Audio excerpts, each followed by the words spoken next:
কাউকে যদি আমি আমার জীবনের গুরুত্বপূর্ণ জায়গায় বসাই, কাউকে যদি আমি আমার জীবনের সবচাইতে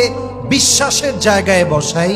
কাউকে যদি আমার জীবনে আমি আমার জীবনের চাইতে বেশি ভালোবাসি এবং সেই মানুষটা আমার ভালোবাসার মূল্য বোঝে না, আমার গুরুত্বের মূল্য বোঝে না, আমার সঙ্গে মিথ্যা বলে, আমার সঙ্গে বেঈমানি করে, আমার সঙ্গে চিট করে, আমাকে অবহেলা করে, মাথায় রাখতে হবে সে মানুষের সঙ্গে থাকার চাইতে একা বাঁচা 1000 গুণ বেশি উত্তম। ঠিক কিনা বলেন?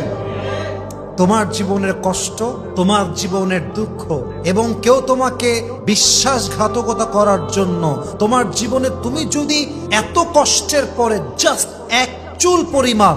তোমার রবের নিকটবর্তী হয়ে যাও, মাথায় রাখবা এই কষ্ট, এই দুঃখ,